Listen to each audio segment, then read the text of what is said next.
my name is Lindsay Painter, and welcome to our Adventist Today readers and listeners. We're happy that you're here with us today. I am a writer and editor for Adventist Today, and I am honored to be here today with Esther Loewen. Esther, would you introduce yourself?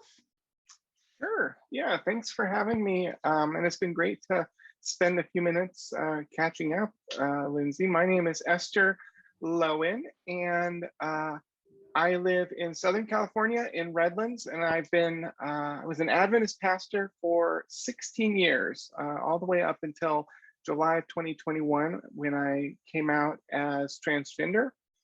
And so I went through a process of resigning from my role as a pastor at the Redlands Adventist Church. My birth name was Kris Loewen, Kris with a K, so you may have known me or heard of me. But I was pastoring at the Redlands Adventist Church in Southeastern California Conference. And yeah, I'm still living here in Redlands, and I have a family and kids and a wife, and still in the early stages of going through transition.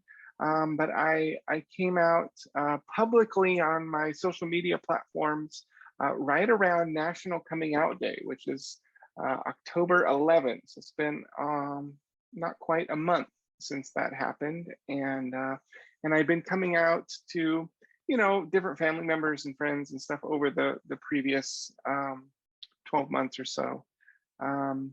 So I'm excited to be here to talk with you, Lindsay, and to talk with share with the readers or the viewers, and eager to continue conversations. It's been just heartwarming and beautiful and wonderful to receive messages from folks who read my blog. I published a blog post kind of about my choice to transition and kind of how I see myself in terms of my vocation and my faith, and how it made sense of with being a trans person.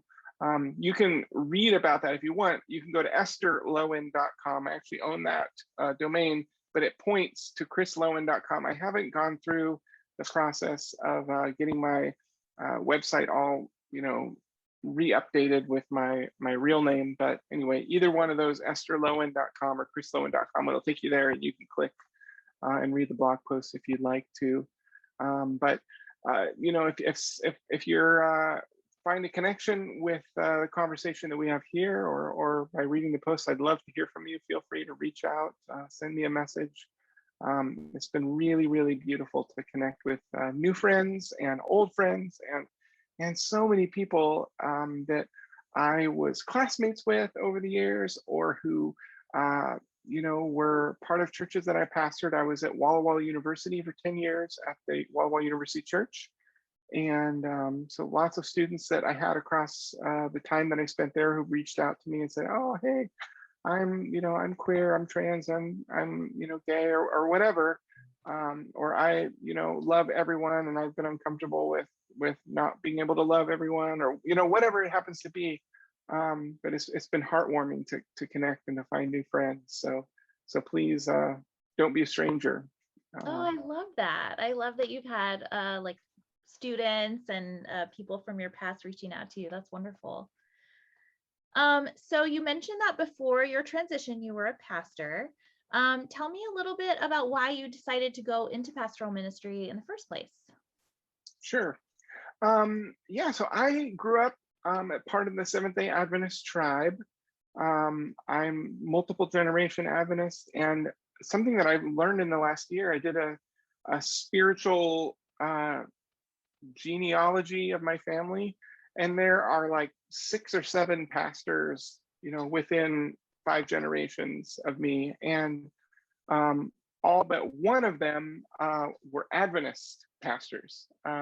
So it was sort of stunning for me to take that in, but I grew up Adventist, and I had a lot of different traumatic events take place as I was a kid, and I don't have to go into details about that, but a lot of different things that happened, including being transgender and not being in an environment where really anybody knew what that was or knew even how to be supported.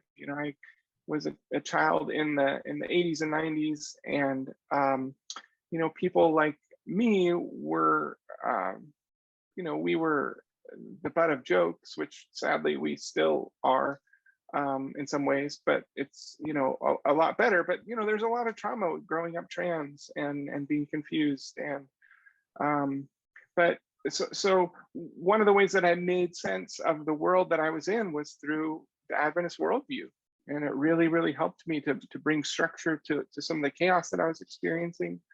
I went through the traumatic loss of my brother when I was 18, and he passed away in a house fire that I was present for but survived. And I just developed this sense of urgency for telling people, kind of the message of the Adventist faith, this urgent, second coming of Jesus. And so that, kind of the confluence of those experiences and growing up in, Adventist kind of led to me feeling called to become a pastor. And, as I considered kind of the specific work of being a pastor, I really loved it. I loved to preach, I loved to teach, and I loved to interact with people. I love the music, I love the worship, all that kind of stuff. And so it just made sense. So that really drove my initial becoming a pastor. And then in the first 5-6 years or so of me being a pastor, I went through a pretty big shift in terms of my theological orientation, and it became a lot more diverse in my worldview and flexible. And I grew to sort of separate my sense of calling from my vocation.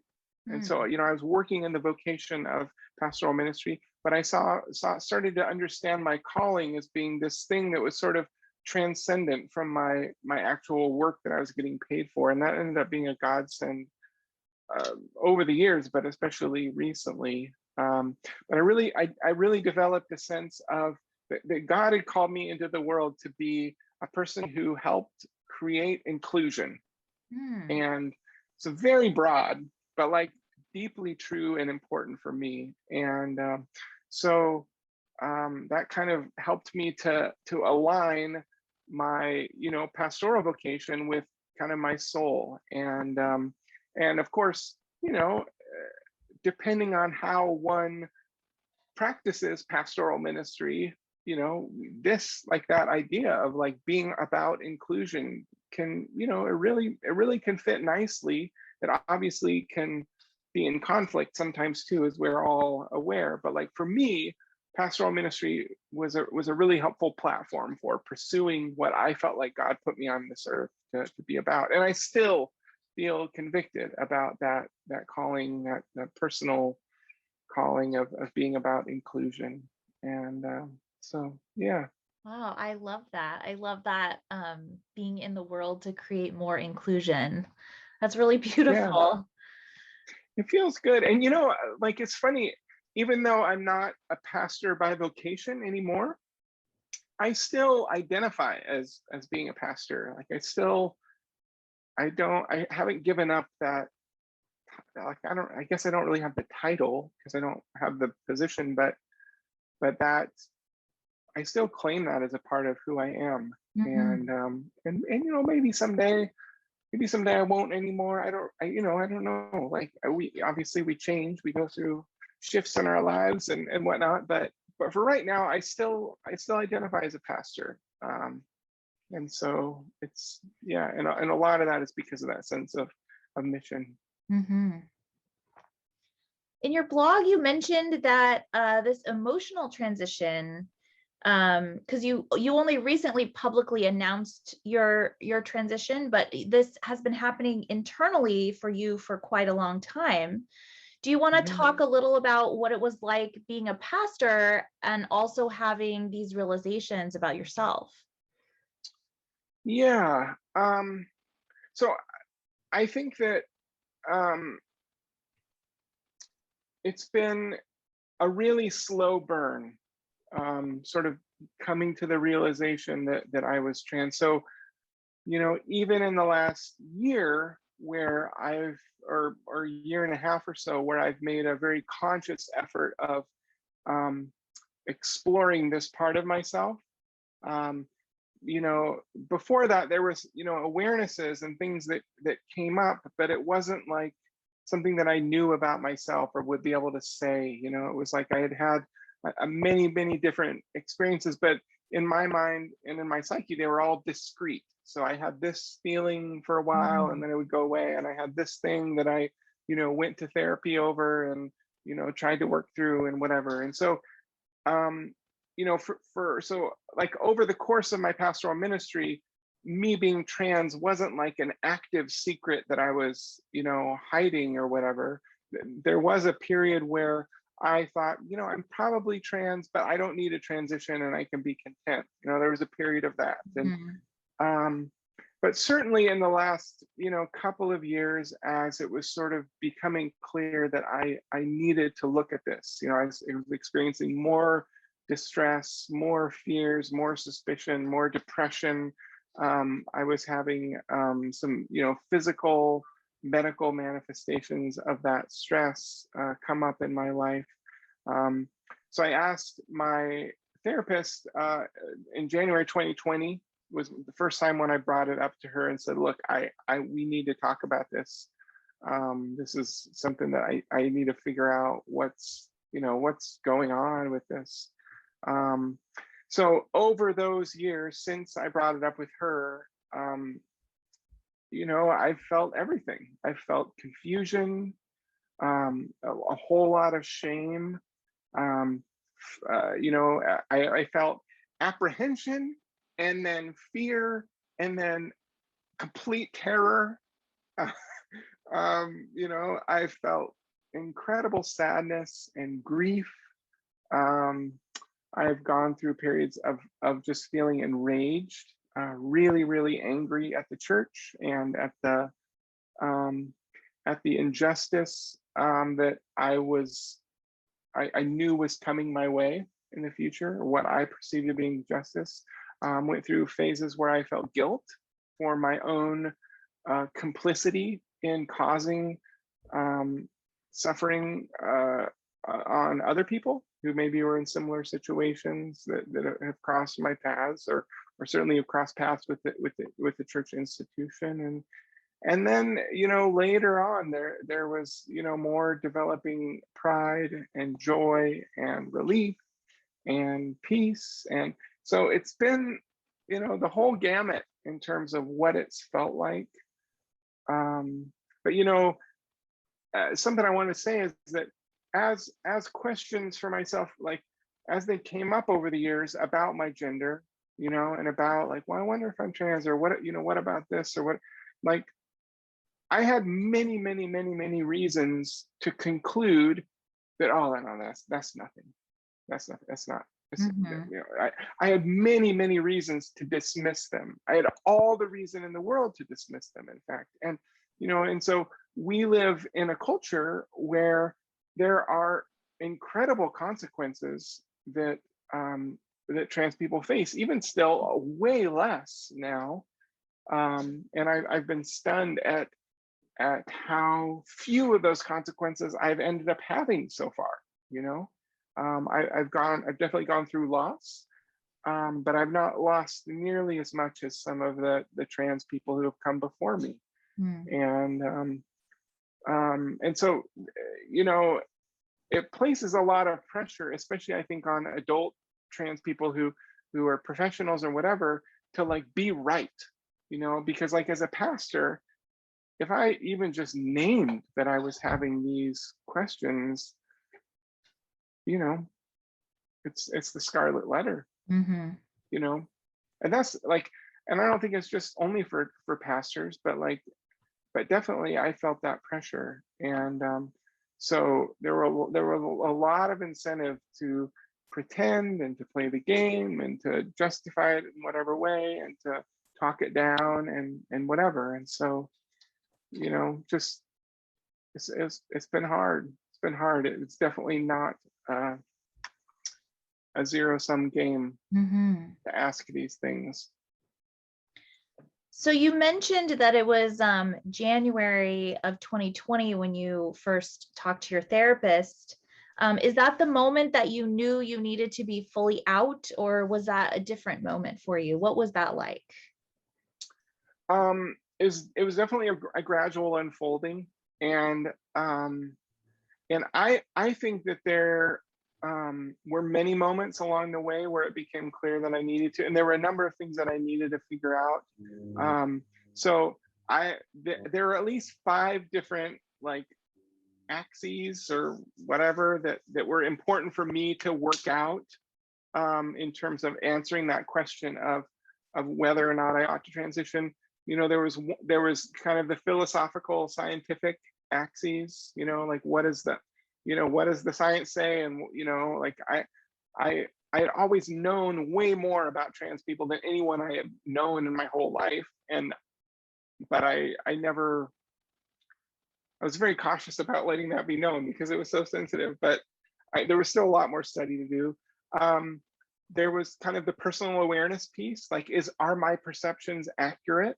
And that, I did a lot of work with therapy on that, kind of going through like, these are the experiences that I had over the year. And part of my process was to pull those experiences together and look at them all together in one, because over the course of my life, I always tried to look at them individually, and they're easy to like dismiss and argue away when looked at individually, but collectively, I ended up like I have this one document that it's entitled "Reasons I Know That I'm Trans." I'm very nerdy, okay, but it's 43 pages long, single spaced.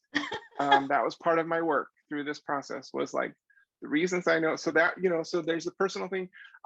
There was an axis that involved like just testing, trying things out. For a few months on my day off, I went to Palm Springs, and I would, dress like Esther, and I would go to coffee shops and just study and work and hang out and see what it felt like. So just testing. There was the practical axis, which is like, how much am I going to lose? And can I handle that? And is this even possible? And then finally, the most important one it came down to was I personally needed to feel God's blessing over this. And so there were a lot of like kind of like Holy Spirit moments. The one that comes to mind in terms of a moment is I was on this pastor's retreat up in Oak Glen, which is, for my SoCal people who live around Loma Linda, you'll know what that is, but just kind of a, foresty sort of area. And I was out on a hike, and I was praying to God and asking for the Holy Spirit to speak to me. And I walked around a corner, and there was like this butterfly garden that I didn't know was there. And I just cracked up, and I was laughing and crying. And to me, it was like God being like Esther, like, of course, this is what I want you to do, and transform, like, yes, like how many, and that was like the 100th time that I felt like I heard God say very explicitly, but there was a moment there, and like there was a lot of laughter and a lot of crying, and I had a lot of peace going forward after that. So yeah, that's kind of my long, elaborate, nerdy answer, but I was very thorough. It was very thorough. I love that. Let's talk about pronouns. What are your pronouns, and why is it important that people use the correct pronouns? Sure. Yeah. So I am a transgender woman, or I'm fine by, some people will say transgender female, and that's fine, or trans woman. I'm actually somewhat comfortable with the term transsexual too. Like, gender is sort of the social construct, and sex is more physical. And like I'm making physical changes to myself, like through hormone therapy and treatments like that. And so there's some I have more comfort with that, but I know that word is not super common in the, or not super well appreciated in the trans community. But trans woman's the one I'm most comfortable with. But I use she, her, and hers, and I think that pronouns are important because gender is a social construct. It just is, and it's connected to physical sex, but it's something that we assign culture to culture, and it varies from culture to culture. And so pronouns in culture are markers of how we are perceived, and so, and especially for trans people, pronouns are markers of whether or not we're being perceived accurately, and they're markers, they're indicators of safety, they're indicators of disrespect or cruelty or kindness. And so even though someone might read me as a trans woman, when they use she, her, hers pronouns, it's a sign to me that this person maybe is a tiny bit more safe than they might otherwise be, and that is true even at Costco, when the person this afternoon took my card and said, here you go, miss, thanks for coming in, or whatever, when people in my family, people that I'm in relationship with, use the correct pronouns with me, it feels heartwarming. It makes me feel like I can trust them more. It leads me to feel seen and accepted. And so I guess, in a lot of ways, using the correct pronouns, it's a proxy for acceptance for a trans person, at least. You can communicate the degree to which you're accepting and respectful of a trans person by using the correct pronouns. A proxy for acceptance. Yeah. What a great phrase. I love that. So I know that a lot of our Adventist Today viewers and readers are going to be curious about your wife. I know you can't speak for her, but I did read her public post. She did put a public post up, and I saw that she is accepting of your transition. So are you willing to talk at all about your marriage? Yeah, for sure. I mean, a little bit. And I'm going to kind of just share some things. I'm not going to share anything here that I didn't share in the blog. And there probably will be more in my blog if you're curious. Both, like you said, I wrote a little bit about our relationship in my blog post, but also I have what she had to say about our relationship. I have that post embedded in the blog post, so you can see it, and message her or whatever if you wanted to. But my wife is named Paige, and we've been married for 16 years.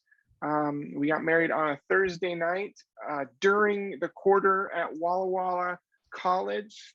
I was a senior but not graduating, and so we were married my whole graduating senior year. But yeah, we got married on Thursday night, Memorial weekend. We have our anniversary on Memorial weekend every year now. It's beautiful.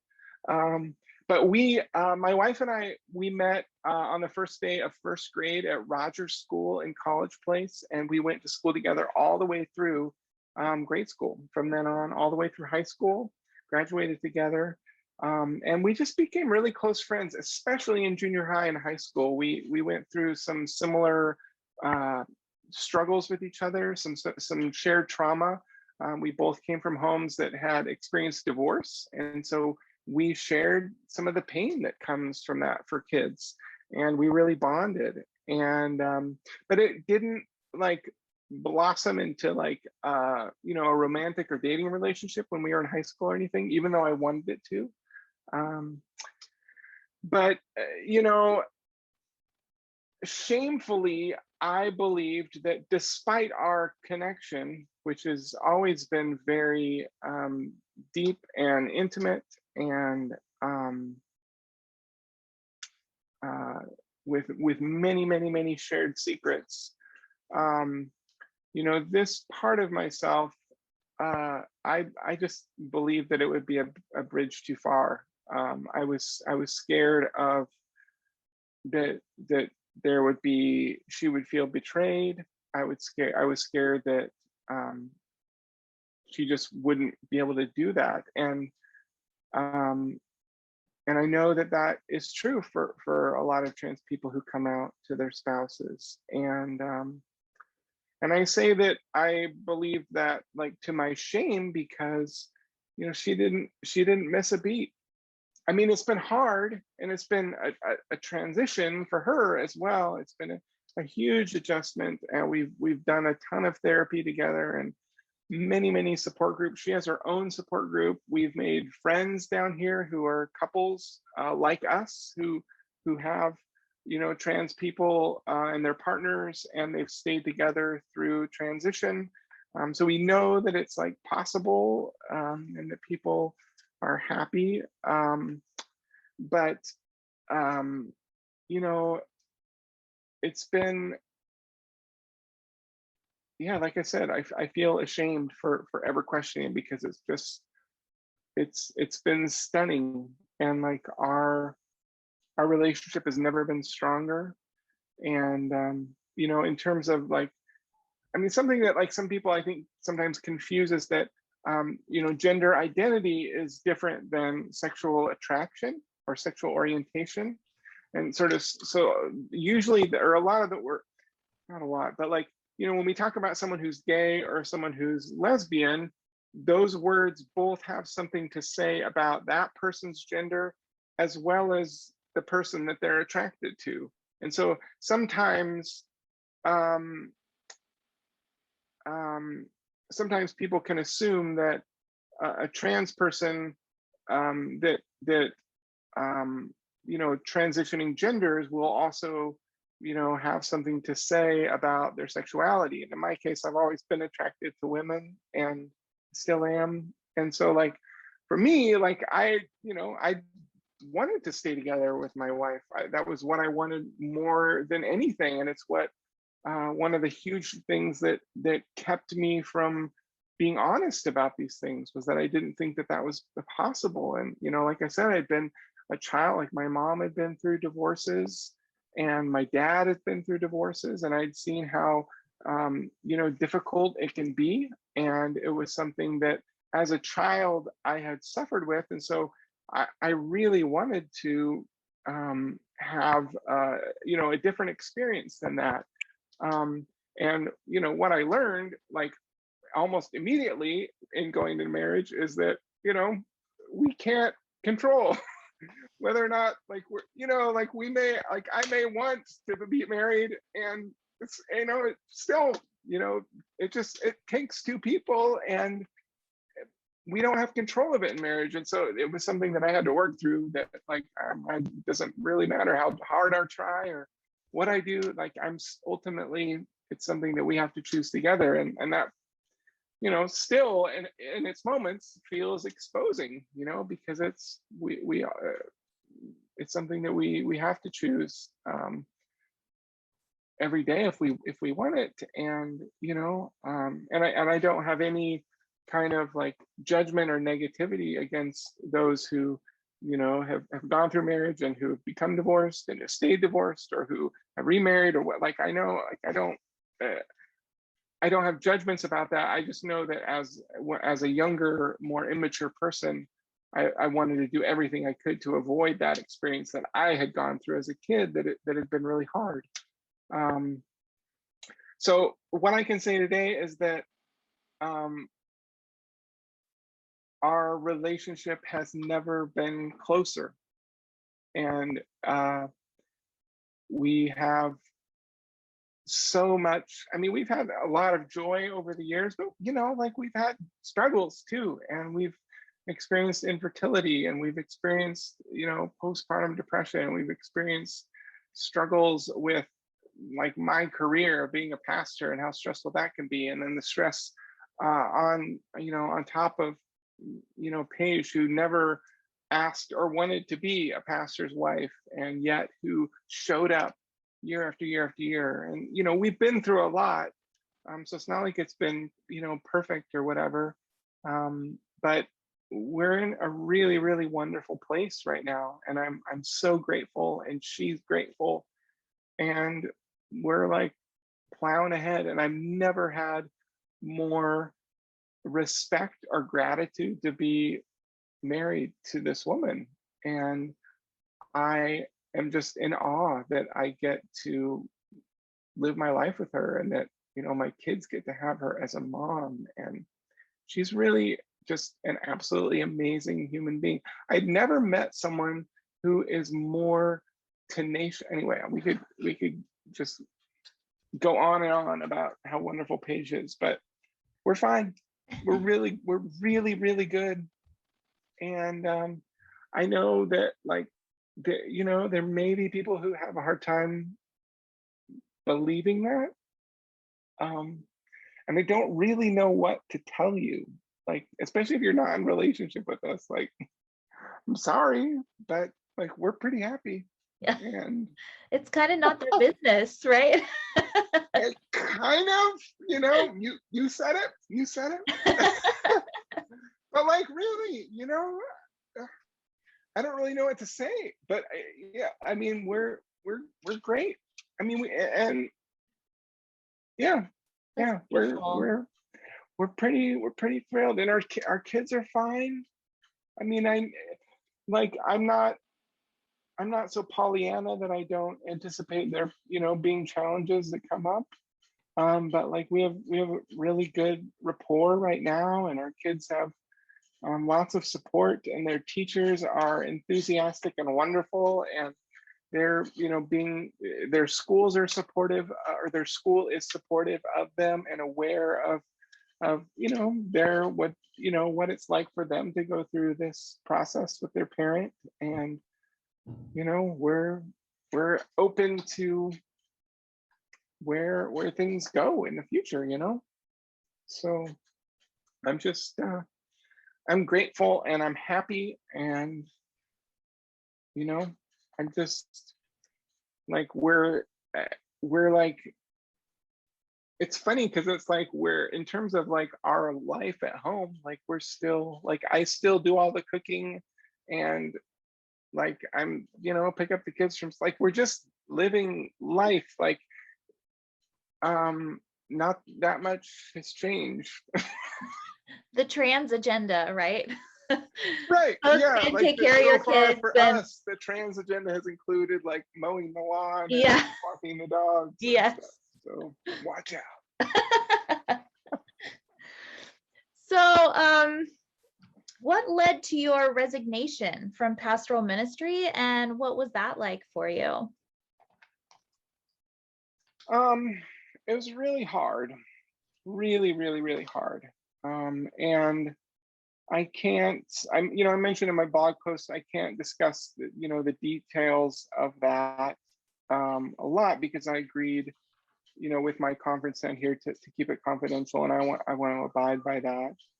I will say that, I was not surprised that it worked out the way that it did. Wasn't surprised at all. I was disappointed, incredibly disappointed with how it turned out, but I was not surprised.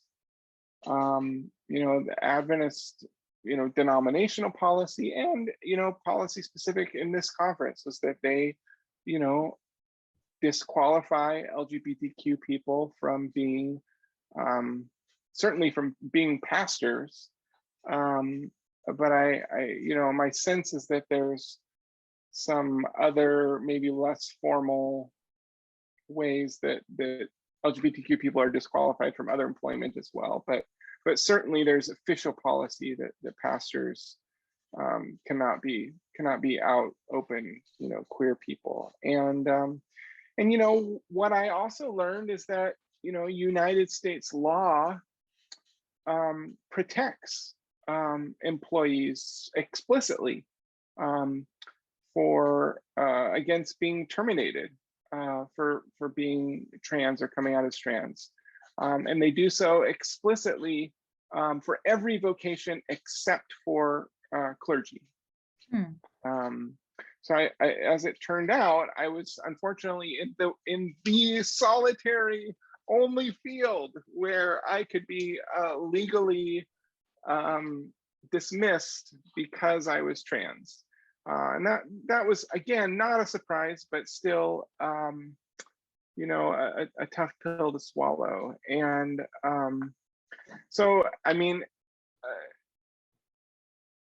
it was not my plan to come out as trans and to transition and to resign from my vocation when we moved here, or even along the way. You know, my wish was that I could continue serving as a pastor in some capacity, whether in, you know, I had a lot of different ideas about what that might be able to look like, but I didn't want to stop working as a pastor. And, you know, like I mentioned, I still consider myself to be a pastor. And in fact, I think that if I were given the chance, I'd be a much better pastor now after, you know, going through all that I've gone through over the last year. So, you know, this resigning was, you know, unplanned and unwanted. But it's, you know, like I said, it's ultimately what you know, what I expected would happen, and yeah, it was predictable. And so, you know, I've gone through just a massive amount of grief facing that loss. You know, as much as I mentioned my sense of calling, you know, versus vocation, you know, as much as I was clear that, you know, those were two separate things for me, I still loved being a pastor. I mean, there are parts of it that were not great, but like there were many, many parts of it that I loved. I loved the preaching, and I loved the people, and I loved that it was my job to bless people. I loved that, and I wrote for many years, for more than 10 years, I wrote, you know, a dozen or more handwritten notes every single week to people in my churches, and you know, just blessing them, thanking them, cheering them on, whatever. I love that was my work, getting to do those kinds of things. I love to teach, love, like all that, like it just, there's so many parts of my work as a pastor that I enjoyed, and I grieve heavily having lost. And I was grieving it over the course of those, you know, couple of years. And we talked about sort of that emotional transition. You know, a lot of those heavy emotions that I was going through during that period were related to grieving this thing that I knew I was going to lose, you know, and it was looking forward to that. And I think in order for me to get to the place where I could accept the fact that I needed to transition, I had to face some of that and really to grieve and release some of that, or else I wasn't going to be able to do what ultimately I felt like God was inviting me to do. You know, I've given my whole life to this work and to the church, and to experience viscerally the message, the true message that we don't want you. You know, that's tough to swallow.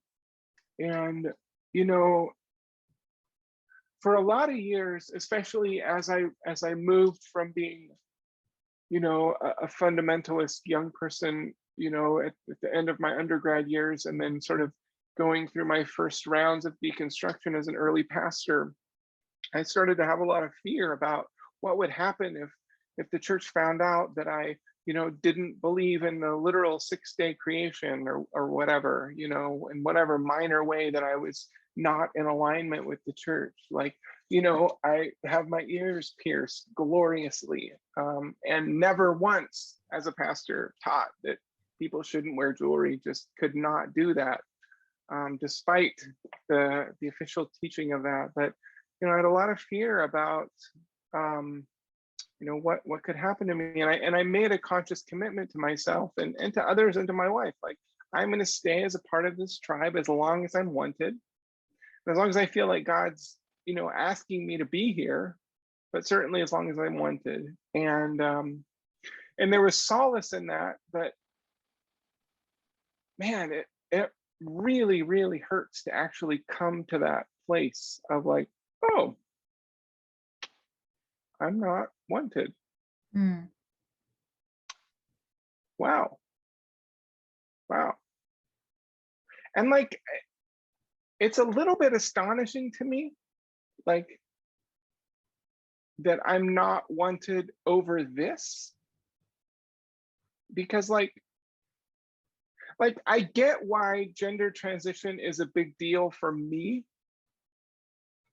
but I have a little bit more difficult of a time understanding why it's such a big deal to everyone else. Like, I mean, to my wife, like, obviously I can see why it would matter to her and my kids, to people that are close to my family, but like, just like the general public, like, why? I've been working in a conference that ordains women. Like, what are we even talking about? It's a little bit astonishing to me that boundary needed to be drawn. And I, like I say in my letter, like, I don't have a whole lot of I don't have like a well of rage against the local, conference officials. I think that they did the very best that they could to be fair and to be kind and to, just to be fair and to be kind. And, they were working within a system and a structure that is much more complex than they are as individuals. And I was there too myself at times, and I had to play that part, and I hurt people because of that part that I played. And I regret that and hope to atone for that at some point, and if not, I hope to receive grace. But it's not like, it's such a big, the whole organization is such a big machinery that I don't think it's productive to, like, for me to like carry around a well of indignation for any individuals. Like, I think that people tried to do the best that they could, and the outcome was, it couldn't have possibly gone a different way. Mm-hmm. And it's deeply wrong. Mm-hmm. But that's how it is. It's all of those things. Yeah. And Absolutely true. And it's mystifying, because I'm the same I'm actually a better person now. So that's the part that feels so crazy to me. It's like, I believe it. I believe that, like, when you are your fully true self, that you're a better person and that you would be a better pastor. And yet that's when you're barred from being able to do that work. Yeah. So it's ironic. You wrote a book on secrets that was published before you revealed your biggest secret. So how was that book influenced by your transition? And do you want to say anything about the book in particular? Yeah. So the book has been a project of mine for a number of years. I started writing formally around the time that my 7-year-old was born. So you kind of count back, it's been a while. It's been in the works for a while. And keeping secrets has been keeping and telling secrets has been a recurrent theme in my life. And what I've experienced repeatedly is that there's great power in both of those things. And there a lot of the moments in my life where I really made strides forward to grow were times when I told secrets, And there were times, a lot of times where I experienced a lot of suffering by continuing to hide things. And so I wanted to write about it. And of course, there were aspects of my gender, or at least questions that I had way back then, that were secrets for me. And like as I was writing the book, there were moments when I thought, oh man, this is going to be awkward if I ever end up like coming out, or end up having to like tell people that I'm really a girl. And like I didn't know that I was really a girl, but like like I had suspicions and I had thoughts and I wondered about, I mean, it's like I said earlier, it's complicated sort of trying to figure this out in the culture that we live in. So like, I think that I eventually would like to go back and kind of do a revised version, because I think that when I originally wrote it, I wrote it, as a male person, as a male presenting person, and as a person who was known as a man, and also as a pastor, and as an employed, person by vocation, and as an ordained person. And so like everything in the book, especially the major themes, the thesis of the book, the thesis of every chapter, I believe with all my heart. And I think that each of them stand. But I'd like to go back and revisit it, because I think that incorporating many of the experiences that I've had as a trans person, whether while I was in the closet or coming out, will enrich, the stories that are there. But if you look, for those of you who have a copy of the book, or who will, at some point, pick up a copy, it would be great if you did. Thank you very much. It's available on my website, or on Amazon or whatever. But if you look carefully at the beginning, E.E. Loewen is listed as one of the editors. And because, especially in the last year, as I was going through this process of making sense of my gender, I was also very heavy into editing. And then especially, in June, when I took leave from my work at the church after I came out to the conference, from June on, all summer long, it was my full-time job working on the book. And so, I was, by that time, I was very clear about who I am and what I was going to do. And so Esther's voice, is infused in a lot of it. And so I really wanted to give myself, credit, even though, it's published under my birth name. And actually, I had a lot of conversations with my therapist and different people about what I should do in terms of that. And ultimately, it didn't feel, in terms of timing, I wanted to get it out because I'm in school full time. And I know we'll talk about that in a minute, but I'm in school full time right now. I was on a clock. I had to get it out. And I didn't feel like I had time to go back through all the way and like rewrite it how I would write it as Esther, knowing what I know about myself now.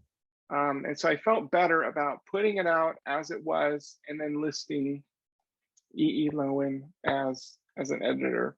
So that's kind of how I ended up making that decision. And it really didn't feel like there was a perfect, a perfect solution. It was a little bit complicated. And what is your book called, so that all our Adventist people could go out and buy it immediately? Good point. So it's called Hidden.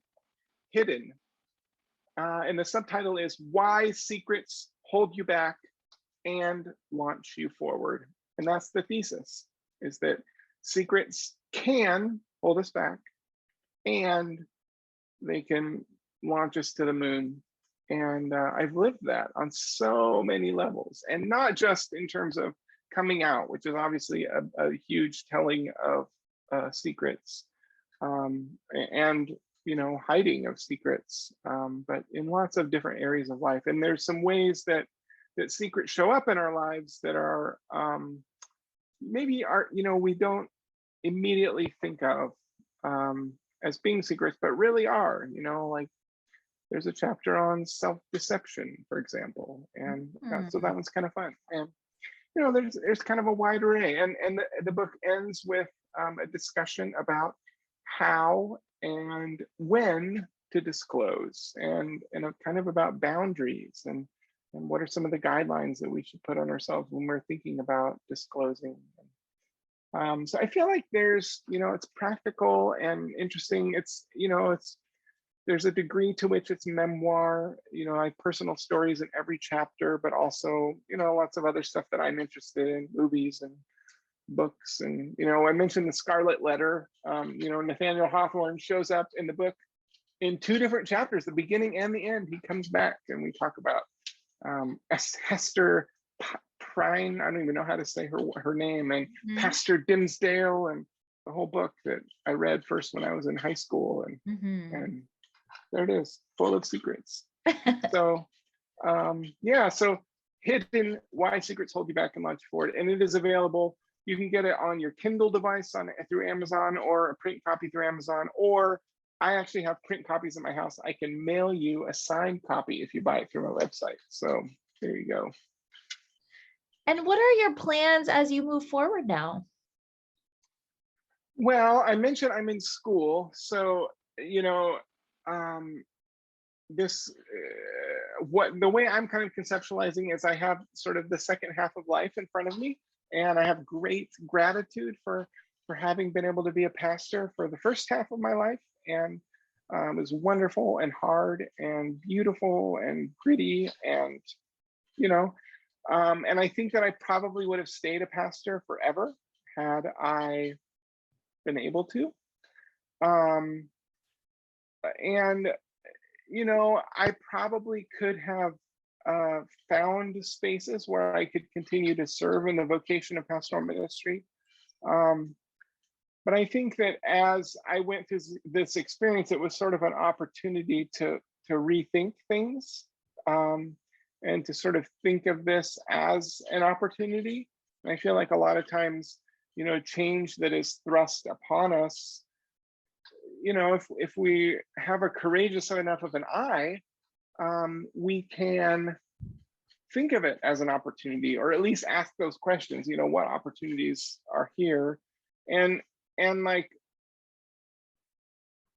there's a lot of privilege in asking what opportunities are here, so that doesn't go past me. I know that not everyone is privileged enough to be able to answer or to ask that question.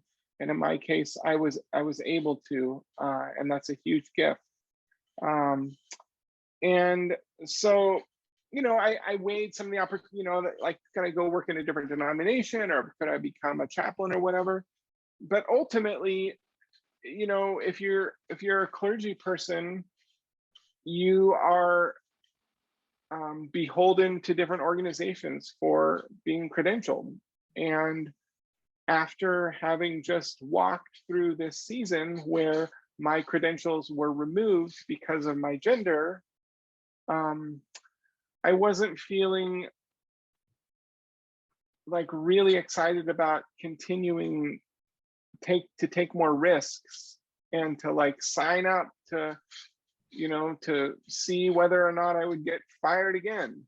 Like I just couldn't stomach that. And I don't really have that entrepreneurial spirit in my personality. I know for some people that that wouldn't faze them at all, and they would just be cool with it. But for me, I couldn't wrap my mind around it. And so I'm back in school.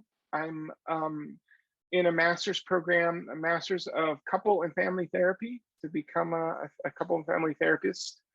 And it's it's work that is obviously tangential to the work that I've done as a pastor. And I mean, I've never done therapy with people, but I've done a lot of pastoral counseling and spiritual direction and spiritual coaching and premarital counseling and stuff like that, and have really loved it. And then obviously I myself have been greatly helped and affected by mental health clinicians over the years. And so I'm going to school at Alliant University, which is a California-based university that is enthusiastically inclusive and takes a systemic approach to therapy, and is actively, enthusiastically engaged in social justice, and it fits me, the program and the philosophy of the program fits me really, really well. So it's been an astonishing, culture shift where my gender before was kind of like this, liability, this thing to be scared of, to this context where it's an asset in a lot of ways. It's a beautiful thing, and it's seen and recognized, and also is not like a big deal too. And like, I'm just, a student, and I'm Esther, and they've only known me as Esther. And it feels really, really, really good to be in that circle and in that context where there's just acceptance and even some understanding. And I'm not the only queer person even in my cohort, which is astonishing and beautiful and really great, and also not a big deal. And I bet there's a lot of people so who would really gravitate to you as their therapist, a person who has been through some of the things that they might be struggling with. So I can see how that would be there's a real lot of asset touch to you. points. I'm hoping to be able to connect with people, whether the people who have been a part of religion, even currently or in the past, or people that have been through different trauma in their lives.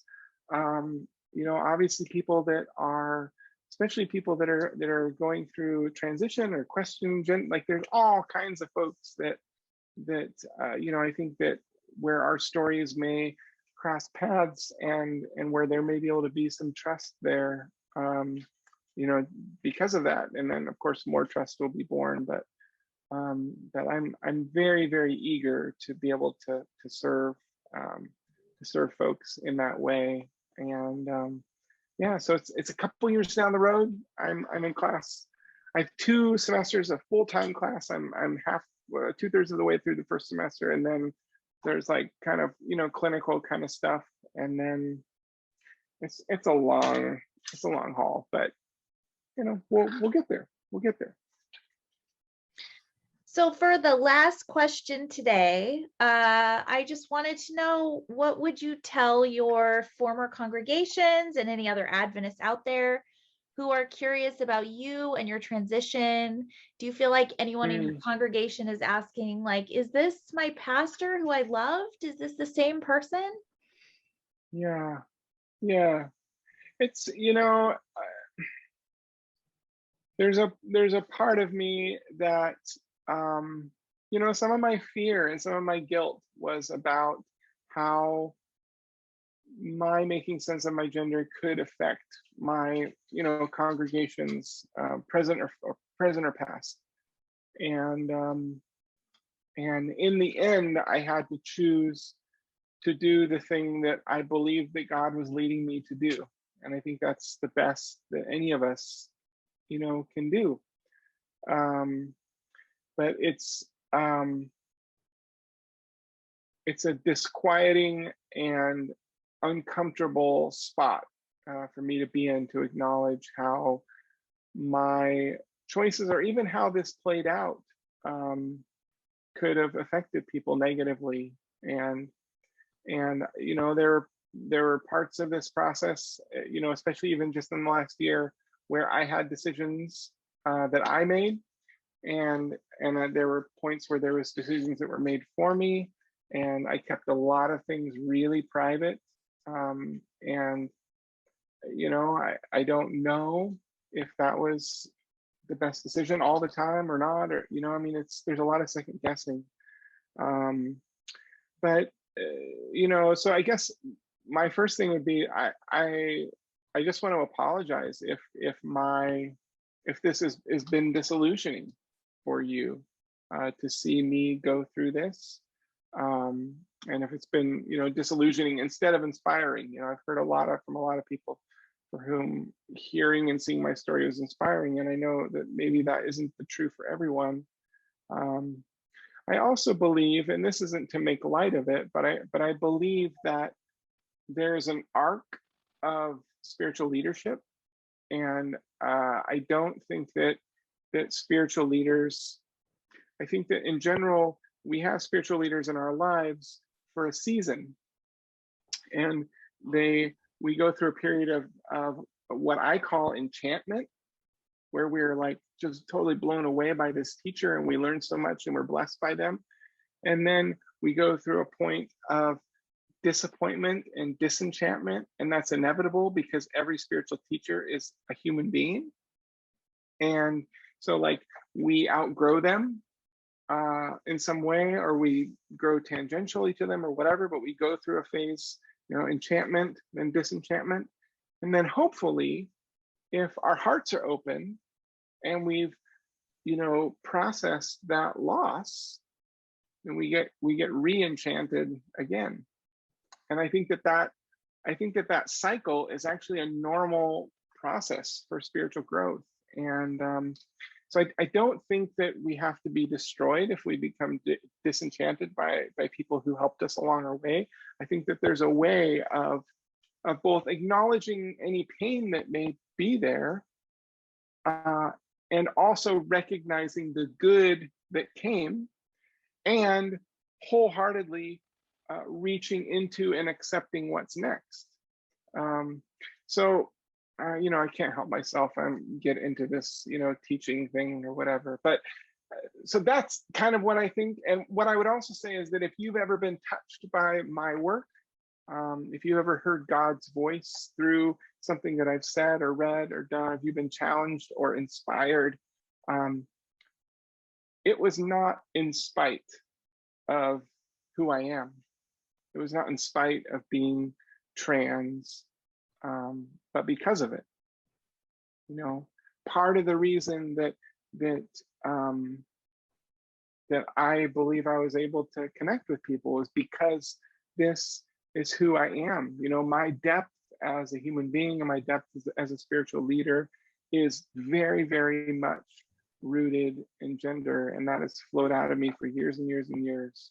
And so I think it's, those, if there's some way in which you've been helped by my work, I'm humbled and flattered by that.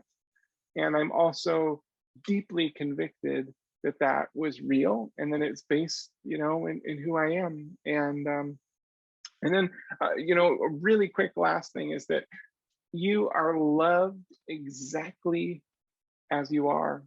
And it was true when I was a pastor and I was presenting as Kris, and it's true now. And I believe that there is absolutely nothing you can do to prevent that or get in the way of that or block that or separate you from God's love in any way. You do not have to do anything to be okay with God. Nothing. And it still feels scandalous to say that, but you are good enough. Wow. You are enough. I just got chills. And yeah, that's still true. Still true for me. Mm-hmm. I'm alive because of it. And if you've like been a part of any of my ministries, you've heard me say every single one of those words before. They're still true.